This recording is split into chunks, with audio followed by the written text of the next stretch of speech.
Hey friends, welcome to my channel.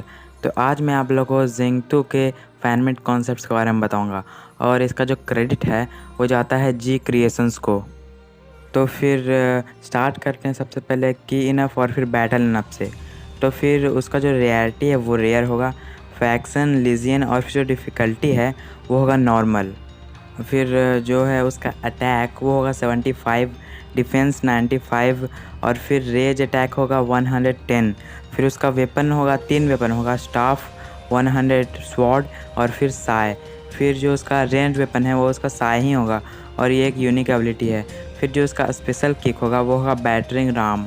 तो अब फिर उसकी जो यूनिक एबिलिटीज़ है उसके बारे में हम लोग जानते हैं। तो फिर उसके पास 2 यूनिक एबिलिटीज़ होंगी, रेज स्ट्रोक और फिर ट्रस्टी साय।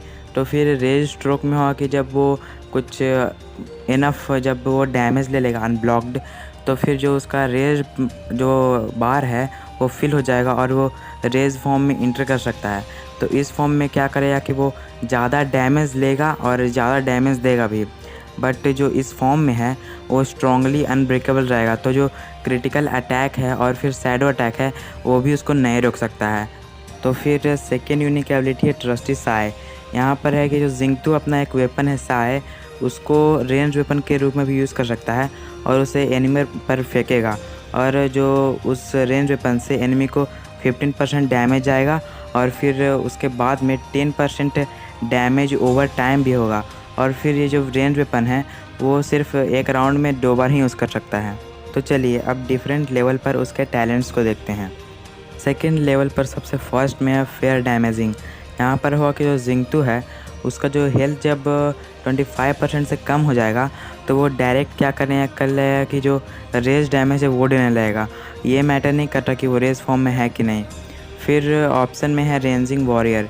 यहाँ पर हुआ कि जब जिंगतू अपना रेज फॉर्म में क्या करेगा, जब सक्सेसफुल अटैक देगा तो फिर उसका जो रेज बार है वो रिफ़िल होने लगेगा और हर एक अटैक से उसका रेज बार जो है 1/5 टोटल का रिफ़िल होगा। तो फिर 4 लेवल पे फर्स्ट में है ऑफ द रोड। यहाँ पर हुआ कि जब जिंगतू रेज फॉर्म में एंटर करेगा तो वो अपोनेंट को ज़मीन पर मतलब ग्राउंड पर गिरा देगा। फिर ऑप्शन में है डोंट ब्लॉक। यहाँ पर हुआ कि जब अपोनेंट जो जिंगतू का अटैक ब्लॉक करेगा तब जिंगतू थोड़ा सा रेज पावर गेन करेगा। तो फिर लेवल 6 में सबसे फर्स्ट में आता है ट्रू स्ट्रेंथ। यहाँ पर हुआ कि जब जिंगतू का जो भी मेली अटैक है उसका जो डैमेज है वो इंक्रीज हो जाएगा। फिर ऑप्शन में है एक्सप्लोडिंग रेज। यहाँ पर हुआ कि जब जिंगतू रेज फॉर्म में इंटर करेगा तो वो एक एक्सप्लोजन के साथ इंटर करेगा। तो फिर लेवल 8 पर सबसे फर्स्ट में है फुड साय। यहाँ पर हुआ कि जब जिंगतू जब अपना साय रेंज अटैक के रूप में फेंकेगा और अपोनेंट उसको जो क्या करेगा कि उससे बच जाएगा, तो जो जिंगतू है वो फुल चार्ज गेन कर लेगा, रेज पावर का फुल चार्ज। फिर ऑप्शन में है एंड्योरिंग रेज।